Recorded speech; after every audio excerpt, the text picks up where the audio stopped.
नमस्कार, मेट्रो संगम देख रहे हैं आप। मैं हूं राम मोहन शर्मा। शुरुआत बड़ी खबर के साथ कर रहे हैं। संसद सत्र के बाद कुछ राज्यों के राज्यपाल बदले जा सकते हैं।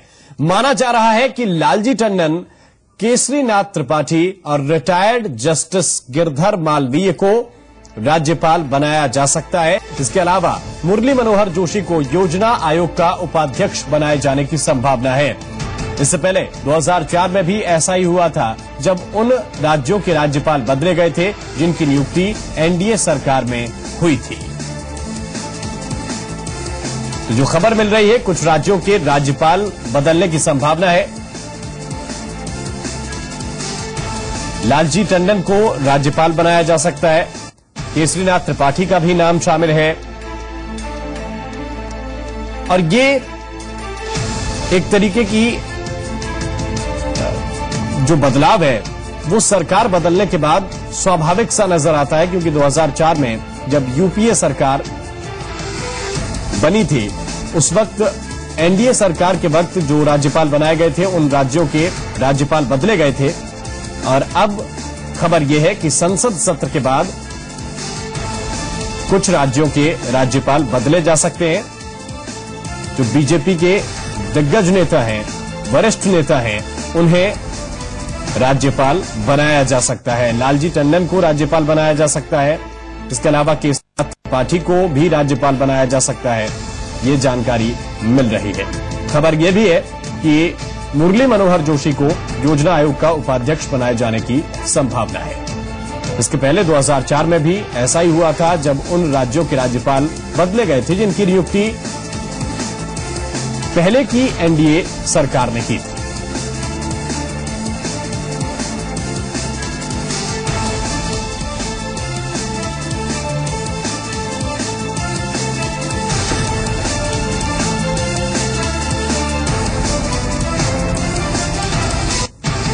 बड़ी खबर हम आपको दे रहे हैं। लालजी टंडन को राज्यपाल बनाया जा सकता है। केसरीनाथ त्रिपाठी का भी नाम शामिल है जिन्हें राज्यपाल बनाया जा सकता है।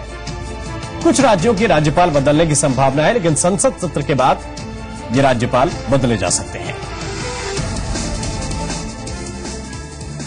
और इस वक्त हमारे साथ जी मीडिया के editor news operations Vasind Mishra ji phone line पर हमारे साथ जुड़ गए हैं। वासिंद जी, जो खबर है, संसद सत्र के बाद राज्यपाल कुछ राज्यों के बदले जा सकते हैं। कौन कौन से वो नाम हैं जिन पर हम निगाह रखें, या जो नाम इस कतार में शामिल हैं?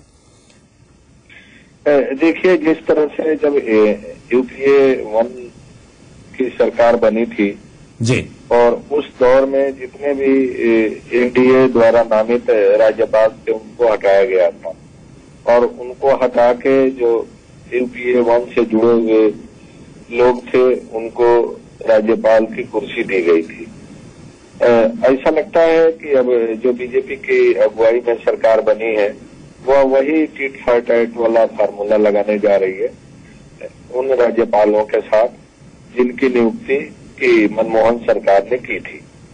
और अभी जो पहली सूची लगभग तैयार मानी जा रही है राज्यपालों की, जो मनोनीत किए जाने वाले लोग हैं, उनमें लखनऊ से पूर्व सांसद रहे लालजी टंडन का नाम है।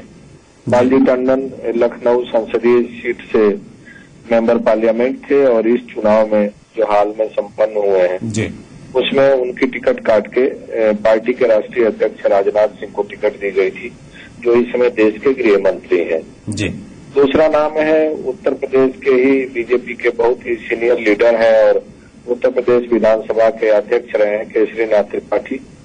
वो पेशे से वकील हैं, राजनेता हैं, इलाहाबाद के रहने वाले हैं, और संघ और बीजेपी में भी एक अरसे से वो सक्रिय हैं, तो उनको भी राज्यपाल बनाए जाने की संभावना है। तीसरा नाम जस्टिस गिरधर मालवीय का है। जस्टिस गिरधर मालवीय स्वतंत्रता सेनानी मदन मोहन मालवीय के हम परिवार के बताए जाते हैं, उनके रिश्तेदार हैं। और उनकी दूसरी पहचान ये है कि पिछले दिनों जब देश के मौजूदा प्रधानमंत्री नरेंद्र मोदी बनारस से चुनाव लड़ने गए थे, तो उनके जो प्रस्तावक थे जी, उन प्रस्तावकों में एक जस्टिस गिरधर मालवीय थे। जस्टिस गिरधर मालवी इलाहाबाद हाईकोर्ट से रिटायर हुए हैं और उनकी एक बेदाग छवि है। तो माना जा रहा है कि जो पहली नियुक्ति होगी उसमें इन 3 नामों को जगह मिल सकती है, जो पहली लिस्ट है। और यह नियुक्ति 12 जून के बाद किसी भी समय हो सकती है। माना जा रहा है कि जो संसद का ये संक्षिप्त सत्र है वो 12 जून तक ही चलेगा और 12 जून के बाद जो बाकी अब काम काज है सरकार के पास पेंडिंग, उसको सरकार निपटाएगी। बिल्कुल। और वासिंदर जी, जिस तरीके से 2004 का आपने जिक्र किया कि उस वक्त यूपीए की सरकार जैसी बनी थी तो एनडीए सरकार में जिन्हें राज्यपाल बनाया गया था उन्हें हटाकर यूपीए ने अपनी पसंद के राज्यपाल जो है नियुक्त किए थे तत्कालीन सरकार ने। इस बार हम देख रहे हैं जिस तरीके से ये खबर है कि लालजी टंडन, केसरीनाथ त्रिपाठी और जस्टिस गिरधर मालवीय के नाम शामिल हैं जिन्हें राज्यपाल बनाया जा सकता है। तो क्या ये देखा जाए कि एक तरीके की ये रवायत है भारतीय सियासत की जिसमें जो सरकार होगी और उसी के मुताबिक लोगों को राज्यपाल बनाया जाएगा, पद दिए जाएंगे, सम्मानीय पद? देखिए, ये जो दौर शुरू हुआ इसके लिए काफी हद तक कांग्रेस पार्टी ही जिम्मेदार है। कांग्रेस पार्टी की तरफ से श्रीमती इंदिरा गांधी ने अपने पार्टी के सक्रिय कार्यकर्ताओं को राज्यपाल बनाना शुरू किया जी। श्रीमती इंदिरा गांधी के ही दौर में जो उनके वफादार नौकरसाद थे उनको राज्यपालों की कुर्सी दी गई जी। और धीरे धीरे ये परंपरा सी बन गई कि जो भी पार्टी सत्ता में आती है वे अपने पसंदीदा रिटायर्ड नौकरशाहों को या अपने पार्टी के सीनियर नेताओं को राज्यपाल की कुर्सी देके उनको समायोजित करती है। तो भारतीय जनता पार्टी भी लगता है कि उसी नक्शे कदम पर चलने की तैयारी कर चुकी है और इसका जो पहला अमली जामा पहनाया जाएगा वो संभवतः 12 जून के बाद इसका पहला जो फैसला है वो हो सकता है। बिल्कुल। और जिस तरीके के वासन जी नाम इसमें हम देख रहे हैं, चाहे लालजी टंडन का हो, एक भोपाल से भी जो बीजेपी के सीनियर लीडर हैं कैलाश जोशी, उनका भी नाम इस बारे में चल रहा है। तो जो लोग थोड़े बहुत टिकट कटने से नाराज हुए थे, जैसे लालजी टंडन के बारे में भी ये खबरें आई थी, उन्हें भी कहीं ना कहीं इस बहाने संतुष्ट किया जाएगा। देखिए, अब जो नाराजगी का दौर है वो काफी पीछे चला गया है और जिस तरह का हम कहें कि प्रचंड जनादेश नरेंद्र मोदी के नाम पर पूरे देश से भारतीय जनता पार्टी को मिला है, तो उसके बाद इस तरह की नाराजगी और ऐसे नेताओं के नाराजगी और खुशी कोई मायने नहीं रखता है जी। राज्यपालों को लेके पहले से भी इस तरह की परंपरा रही है कि जो पार्टी केंद्र में सत्ता में आती है वे अपने भरोसेमंद पसंदीदा लोगों को राज्यपाल बनाती है और उसी प्रक्रिया और परंपरा का निर्वहन करते हुए लगता है कि मोदी सरकार भी 12 जून के बाद राज्यपालों की नियुक्ति करेगी। दूसरी खास बात यह है कि तमाम ऐसे राज्य हैं जहां पर तैनात राज्यपालों के कार्यकाल समाप्त हो चुके और वे एक्सटेंशन पर चल रहे हैं। उदाहरण के तौर पर अगर हम उत्तर प्रदेश की ही बात करें तो उत्तर प्रदेश के जो मौजूदा राज्यपाल है वो उनका कार्यकाल काफी पहले खत्म हो गया था, लेकिन न तो उनको हटाया जा रहा था और न उनकी जगह कोई नई नियुक्ति हो रही थी। तो इस तरह के तमाम ऐसे राज्य हैं जहाँ के गवर्नर्स के कार्यकाल भी खत्म हो चुके हैं या खत्म होने वाले हैं। तो ऐसी स्थिति में जो वैकेंसीज होने जा रही हैं उसको फिलअप करना केंद्र सरकार की जिम्मेदारी है और उनकी बाध्यता है। तो अगर 12 जून के बाद अगर नरेंद्र मोदी की सरकार राज्यपालों की नियुक्ति करती है या उन संवैधानिक पदों पर जो खाली हो चुके हैं या खाली होने वाले हैं उनको भरने का काम करती है, तो ये कहीं से न तो गैर मुनासिब है न गैर संवैधानिक है जी। चलिए वासन जी, बहुत बहुत शुक्रिया आपका इतनी महत्वपूर्ण जानकारी हमारे साथ साझा करने के लिए, हमें देने के लिए। लालजी टंडन यूपी बीजेपी के वरिष्ठ नेता हैं। 2009 में वो लखनऊ से लोकसभा के लिए चुने गए थे, लेकिन 2014 के चुनाव में लखनऊ की सीट उन्होंने बीजेपी अध्यक्ष राजनाथ सिंह के लिए छोड़ दी थी। तो ये यूपी के बीजेपी के वरिष्ठ नेता लालजी टंडन का प्रोफाइल है। दिग्गज नेता है, वरिष्ठ नेता है।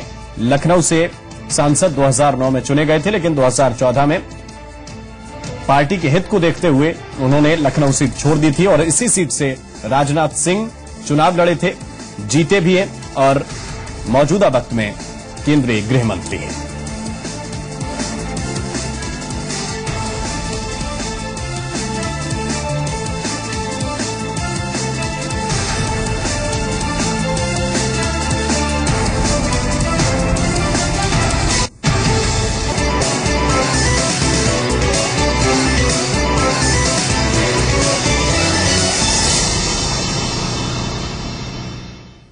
ब्रेक के बाद हाजिर हैं। दिल्ली एनसीआर में आज रात डस्ट स्टॉर्म का फिर अटैक हो सकता है।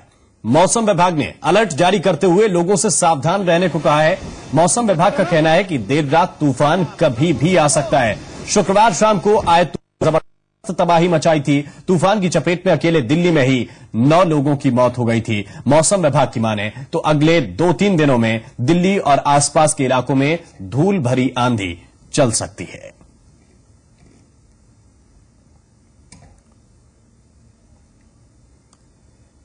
और दिल्ली के सदर बाजार इलाके में एक निर्माणाधीन 3 मंजिला इमारत गिरने से हाहाकार मच गया। इस हादसे में 2 मजदूरों की मौत हो गई, जबकि मलबे में दबने से 11 मजदूर गंभीर रूप से घायल हैं।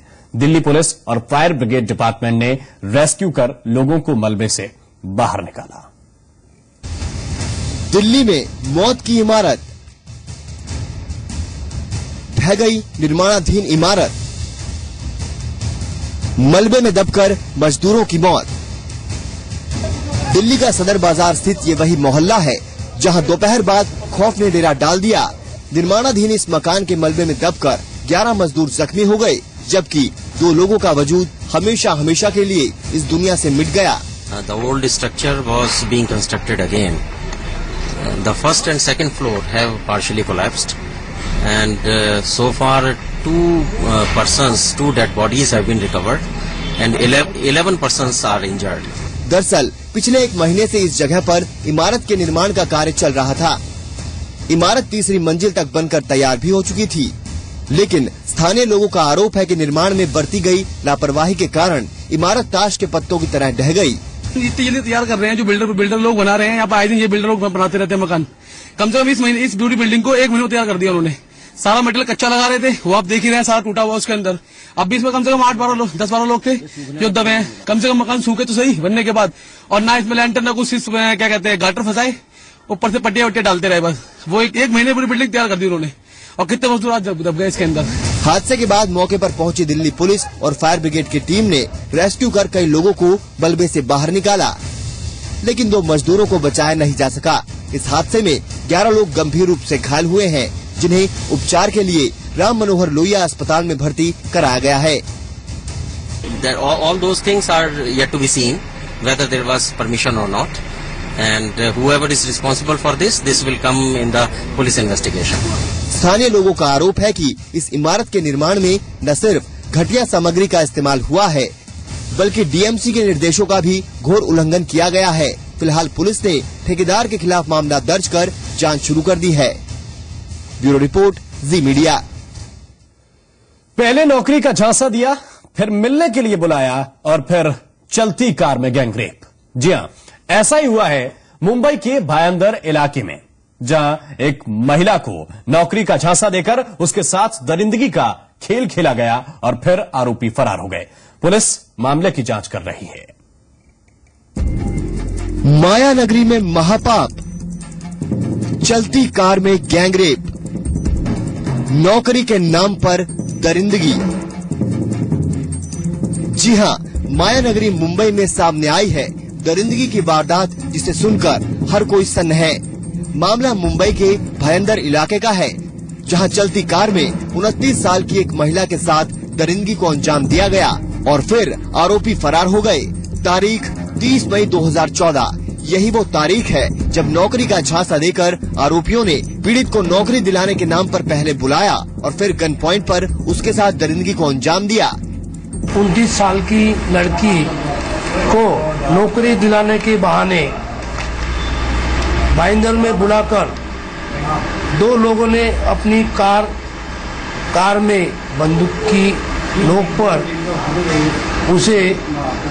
उसके साथ रेप मैंने बलात्कार किया। ये घटना भाईंदर ईस्ट रेलवे स्टेशन के पास हुई है। पीड़ित डीएन नगर इलाके की रहने वाली है और आरोपियों के बुलाने पर भाईंदर पहुंची थी। फिलहाल पुलिस ने इस मामले में आरोपियों के खिलाफ मामला दर्ज कर जांच शुरू कर दी है। इसमें दोनों आरोपी फरार है। मामला 377, 377, 34, 506/2 आर्म एक्ट कलम 3, 25 के तहत दाखिल है। मुंबई के भागल में घटी इस वारदात ने एक बार फिर मायानगरी में महिलाओं की सुरक्षा पर सवाल खड़े कर दिए हैं। आखिर कब महफूज होगी देश की आधी आबादी? ब्यूरो रिपोर्ट, जी मीडिया।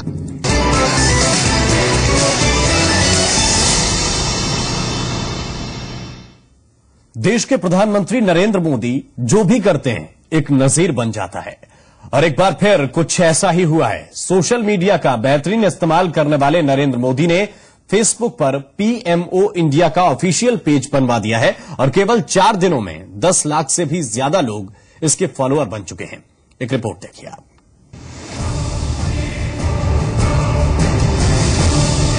नरेंद्र दामोदर दास मोदी,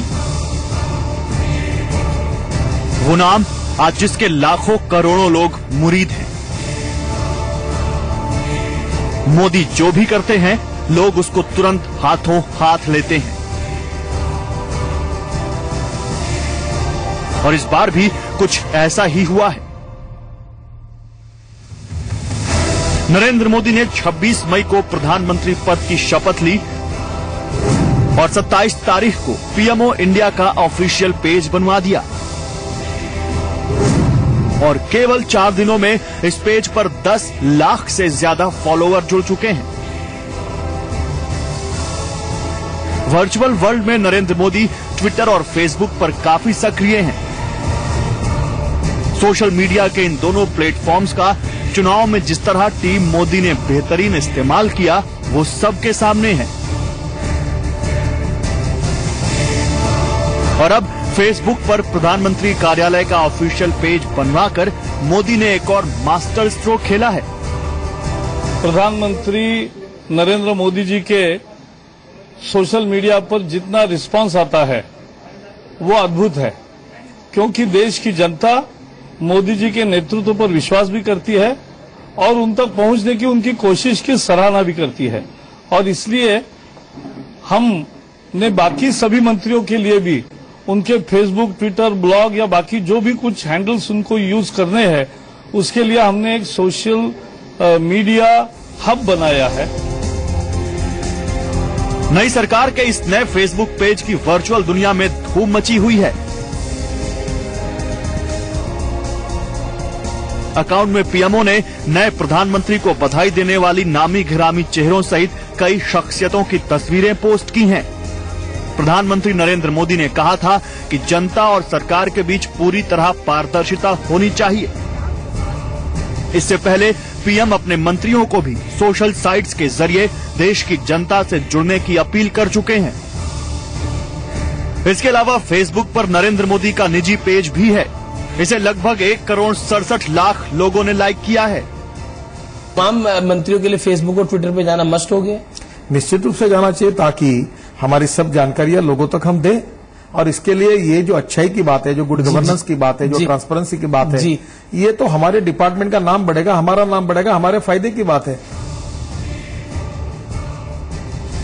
मनमोहन सिंह जब देश के प्रधानमंत्री थे तब उनके कार्यकाल में पीएमओ का आधिकारिक ट्विटर हैंडल तो था, लेकिन फेसबुक पर कोई पेज नहीं था, जो अब मोदी लेकर आए हैं और 4 दिनों के अंदर 1 मिलियन से ज्यादा लाइक इसकी कामयाबी बयान करता है।